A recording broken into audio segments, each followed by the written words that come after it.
안녕하세요. 저는 서울대학교 자연과학대학 생명과학부의 조교수로 재직하고 있는 정충원이고요. 현재 집단유전체학연구실의 지도교수입니다. 집단유전체학 또 집단유전학은 생물의 유전적 다양성을 통해서 그 생물종의 진화적 과거를 재구성하는 학문입니다. 사람도 그렇지만 모든 종들은 종 안에 속한 개체들이 사실은 다 유전적으로 조금씩 다릅니다. 그렇지 않다면 사람들도 다 유전적으로 완전히 똑같은 클론들이겠죠. 그런 유전적인 차이들이 생성이 되는 과정을 우리가 진화라고 이야기를 하고요. 진화 중에서 특히 소진화라고 이야기를 하는데, 과거에 어떠한 진화적인 힘들이 언제 어떻게 작용을 했는지에 따라서 지금 살고 있는 개체들의 유전적 다양성의 패턴이 조금 달라지게 됩니다. 그렇기 때문에 우리는 이제 그런 유전적 다양성의 패턴을 연구를 함으로써 역으로 과거에 이 생물의 어떤 방식의 진화가 일어났는지, 이 유전자에는 어떤 식의 진화적 힘들이 가해졌는지, 이런 것들을 추정을 할 수 있게 되는데요. 그런 것을 통틀어서 이 생물의 진화적 역사, 진화사라고 이야기를 합니다. 그 진화사를 유전자 자료를 이용해서 재구성하는 게 저희 연구실에서 하는 가장 핵심적인 활동이라고 할 수 있습니다.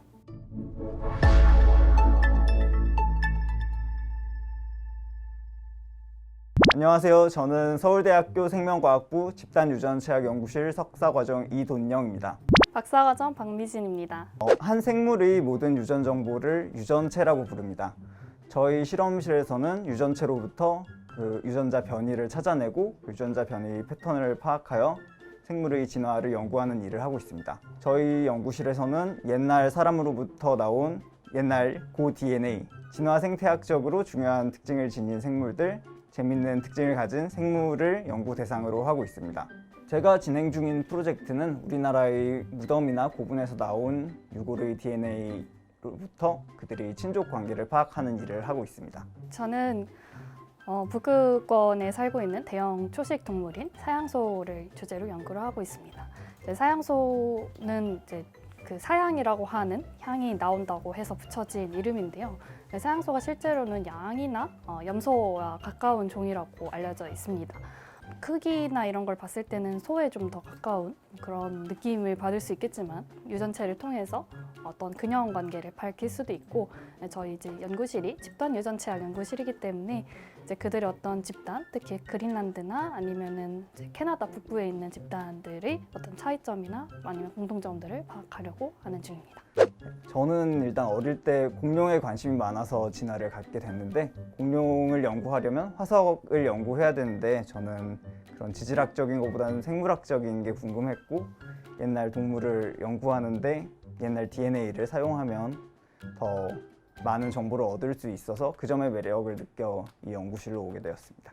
전 예전부터 좀 종에 대한 게 관심이 많았어요. 왜 저 종이랑 이 종이 왜 다르게 생겼는지, 아니면은 어떤 힘 때문에 다른 종으로 분화가 되었는지에 대한 궁금증이 되게 많았었고, 이제 그런 궁금증들을 이 연구실에서 좀 다소나마 해결할 수 있을 거라고 기대를 하고 있습니다.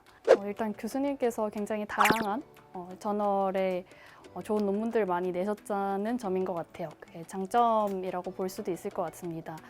사실 대학원생들한테 이제 그런 다양한 저널들의 경험을 전수해 주실 수 있다는 것이 가장 특별한 점이 아닐까 싶습니다. 저희끼리는 장난삼아서 NCS를 다 가진 남자 이렇게 표현을 하곤 합니다.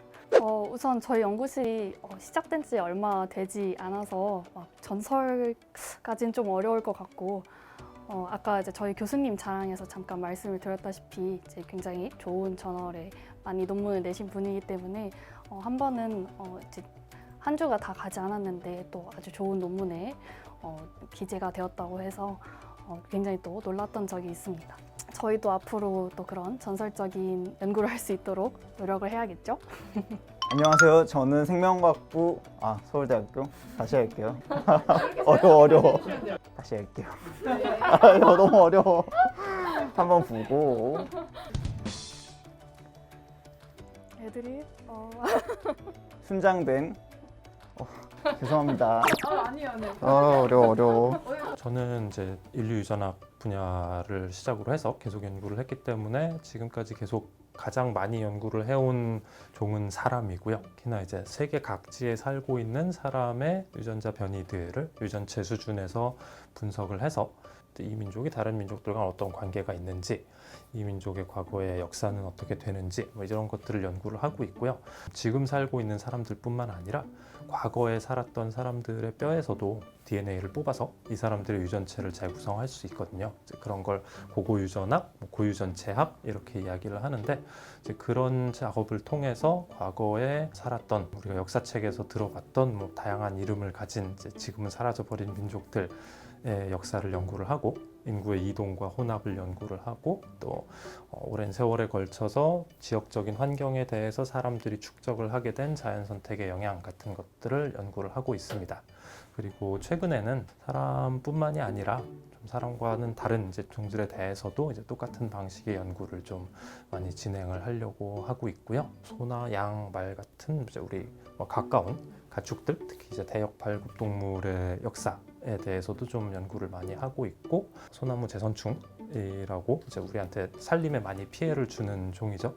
사실 이 종도 80년대에 한국에 처음 들어온 걸로 알려져 있는 이제 대표적인 생태 침입종인데, 그 이후에 어떻게 전파가 되고 뭐 진화가 일어났는지 이런 걸 좀 파악하기 위해서 이제 재선충의 유전체학을 좀 공부를 같이 하고 있습니다. BBC나 내셔널 지오그래픽의 다큐멘터리를 보면 굉장히 신기한 생물들, 또 굉장히 신기한 환경에서 다양한 방식으로 살고 있는 우리와는 다른 민족들, 이런 사람들의 삶, 이런 생물들의 삶에 관해서 보면서 아마 굉장히 생물 다양성이라고 하는 것이 아주 재미있고 매력적이고 신기하다라고 하는 건 아마 많은 분들이 동의를 하실 텐데요. 진화생물학이라고 하는 것이 사실 그렇게 다양하고 신기한 생물의 다양성을 하나의 이론적인 관점에서 통합적으로 설명해 줄 수 있는 틀을 제공해 주는 학문이라고 할 수 있거든요. 그런 점에서 물리학에서 어떤 세계에 대한 일반적인 설명을 제시하는 것과 마찬가지로 생물의 다양성과 시간에 따른 그 변화라고 하는 것에 대한 일반적인 설명을 제공할 수 있다는 게 아마 진화생물학의 가장 큰 매력이 아닐까 싶습니다.